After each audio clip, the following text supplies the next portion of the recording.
16 April itu turun sekitar 41%. Nah, makanya pertanyaannya, sebenarnya berinvestasi di kripto itu bagus dan aman nggak?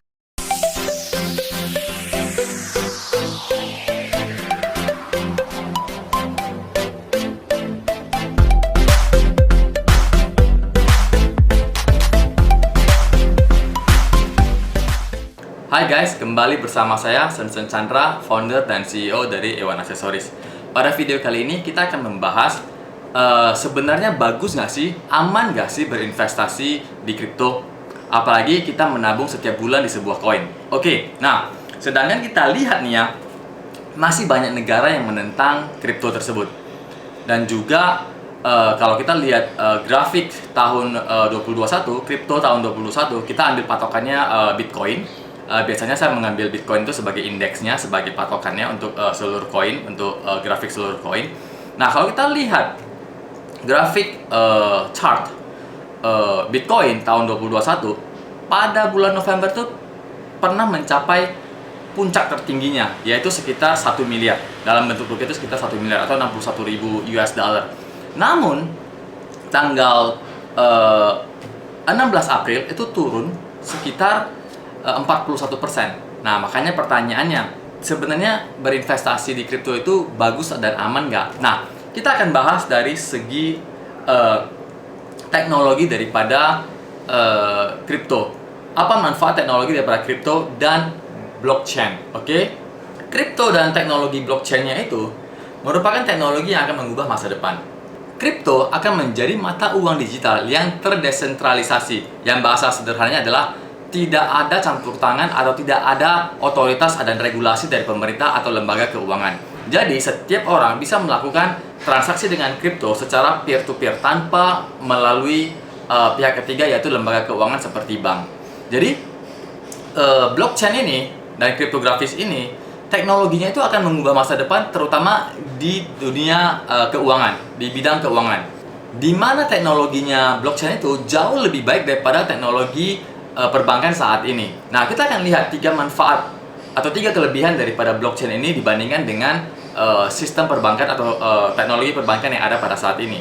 Jadi teknologi blockchain ini memecahkan 3 masalah yang biasa dialami oleh perbankan. Yang pertama adalah replikasi. Sering kejadian bank itu ketika melakukan sebuah backup data atau sistem error, rekening nasabah itu sering berubah drastis. Ada yang berkurang, ada juga yang bertambah banyak. Nah, di sini terjadi replikasi data. Oke? Sedangkan di teknologi blockchain, di kriptografis, setiap koin itu unik. Termasuk aset digital NFT itu sangat unik, yang artinya nggak bisa direplikasi, nggak bisa digandakan. Jadi dengan demikian, setiap aset, setiap koin yang ada di blockchain, di jaringan blockchain, itu semuanya sudah terdaftar di node di jaringan blockchain di seluruh dunia, yang tersebar di seluruh dunia, sehingga sebuah koin itu tidak bisa digandakan. Gimana pun caranya tidak bisa dihack dan digandakan, direplikasi. Nah, inilah salah satu kelebihan yang belum ada di perbankan. Jadi Anda tidak bisa membelanjakan Bitcoin itu 2 kali, lebih dari 1 kali. Nggak bisa, hanya bisa sekali, karena dia itu sangat unik. Yang kedua, keamanan tingkat tinggi. Jadi di dalam blockchain tidak ada pusat servernya, nggak ada pusat servernya. Setiap data yang disalin itu akan disebarkan dan diupdate di seluruh node jaringan seluruh dunia. Saat satu blok baru dibuat, maka node tersebut akan disebarkan ke node lain di seluruh dunia untuk diupdate. Karena tidak ada pusat servernya, sehingga tidak ada campur tangan manusia di dalamnya, membuat sistem ini, membuat jaringan ini hampir bisa dibilang tidak bisa dihack. Oke?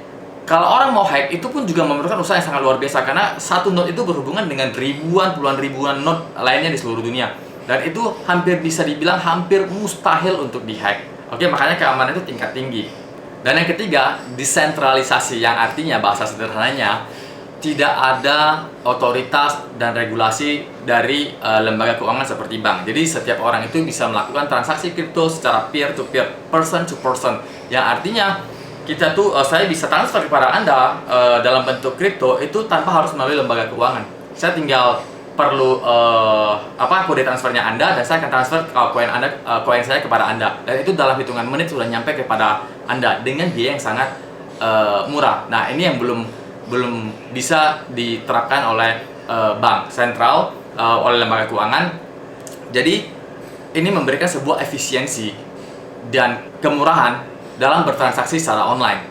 Dan di saat ini sudah banyak perusahaan-perusahaan yang menerima payment crypto. Nah, jika Anda sering belanja sesuatu lewat website e-commerce atau beli hosting atau beli apapun, sudah banyak penyedia hosting e-commerce itu yang menerima pembayaran koin, termasuk Tesla. Tesla bahkan juga menerima Doge, Ethereum, Bitcoin, dan koin-koin lainnya. Jadi perusahaan Uniswap Labs sendiri aja sekarang ini sedang mengembangkan widget yang namanya Swap Widget, yang fungsinya adalah untuk membuat orang itu bisa bertransaksi atau bertukar koin di sebuah website tanpa harus meninggalkan website tersebut. Misalkan contohnya sebuah e-commerce. Jadi ketika kita belanja di sebuah e-commerce, kita bayar pakai koin, pakai kripto, kita tuh nggak perlu keluar ke websitenya pihak ketiga. Sama seperti landing page, sama seperti payment gateway-nya PayPal, Midtrans, Sendit, di mana kita tuh bisa transaksi langsung, transfer langsung, atau melakukan pembayaran langsung di website tersebut tanpa harus berpindah ke websitenya Midtrans atau ke websitenya Sendit. Nah, sekarang Uniswap Labs itu sedang mengembangkan itu. Jadi bisa dibilang entar ke depan kita yang memiliki website sendiri itu bisa berjualan ke seluruh dunia dengan menerima payment dari kripto, yang akan memudahkan kita dalam menerima transaksi pembayaran dari customer. Oke, jadi ini akan menjadi sebuah teknologi yang sangat membantu umat manusia. Dan memang kenyataannya masih banyak negara yang masih menentang kripto ini, karena memang kripto ini bisa mengganggu kestabilan mata uang mereka. Tapi juga tidak sedikit negara yang sudah mulai menerapkan sistem mata uang digital ini. Dan di saat ini sudah banyak bank sentral negara, dan kalau di Indonesia kita sebut sebagai BI, Bank Indonesia, yang mulai membuat mata uang digital mereka sendiri. Seperti contohnya bank di Swedia, terus juga China sendiri juga sudah mulai bikin. Bahkan Brazil tahun 2022 ini akan membuat mata uang digital mereka sendiri dengan menggunakan teknologi blockchain. Bahkan dia memberi otoritas kepada setiap bank, lembaga keuangan, bank di negara mereka, di Brazil, itu boleh membuat stablecoin mereka sendiri. Oke, jadi di sini memang membuktikan bahwasanya teknologi blockchain ini benar-benar sebuah teknologi yang sangat bagus buat pemerintahan mereka, terutama di bidang keuangan. Biarpun memang cryptocurrency itu memiliki ancaman terhadap kestabilan mata uang mereka, tapi teknologinya itu memang diperlukan. Jadi, kripto dan blockchain itu adalah teknologi masa depan yang tidak bisa dicegah. Nah, kita lihat contohnya seperti infrastruktur bisnisnya taksi online. Taksi ya, kita lihat infrastruktur bisnisnya taksi. Infrastruktur bisnisnya taksi itu terganggu ketika Gojek, Uber mulai booming, mulai jalan, mulai masuk ke Indonesia, ya kan? Di situ terjadi demo besar-besaran, di mana driver taksi itu melakukan demo besar-besaran karena tidak bisa menerima dengan teknologi taksi online ini seperti Gojek. Dan kemudian juga ojek tradisional juga sama melakukan demo besar-besaran. Tapi pada akhirnya memang teknologi ini nggak bisa dicegah. Pada akhirnya teknologinya Gojek itu menjadi bagian dari kehidupan masyarakat Indonesia, bahkan membantu banyak kehidupan masyarakat Indonesia karena memang teknologinya itu bagus, memang membantu masyarakat Indonesia. Makanya sama seperti yang sekarang ini, masih untuk kripto dan blockchain ini masih terjadi penentangan dari beberapa negara karena masih terancam mata uang digital, mata uangnya mereka. Tetapi teknologi ini tidak mungkin bisa dicegah. Teknologi ini pasti akan dipakai, akan menjadi bagian dari umat manusia. Oke, nah makanya inilah yang menjadi salah satu alasan utama Anda boleh mempertimbangkan kripto itu untuk menjadi aset atau investasi yang Anda ingin investasikan.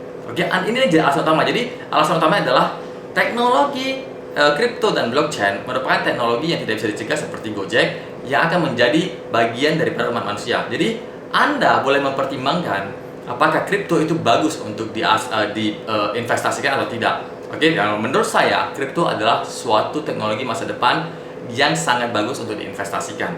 Oke, nah tentunya kembali lagi, jika Anda ingin berinvestasi kepada sebuah koin, Anda harus mengerti dan tahu dulu fundamental dari koin tersebut. Oke, juga Anda harus membaca chart, candle. Itu wajib karena apa? Anda harus menentukan titik beli di mana, titik jual di mana. Oke dong, kalau Anda ingin investasi jangka panjang, maka caranya adalah investasi selama minimal 5 tahun. Dan tentunya setiap bulannya Anda sisihkan keuntungan dari bisnis Anda untuk ditabung ke sebuah koin. Oke? Dan ketika koin itu mencapai ketika koin itu sedang naik tinggi, Anda boleh jual sebagian tentunya.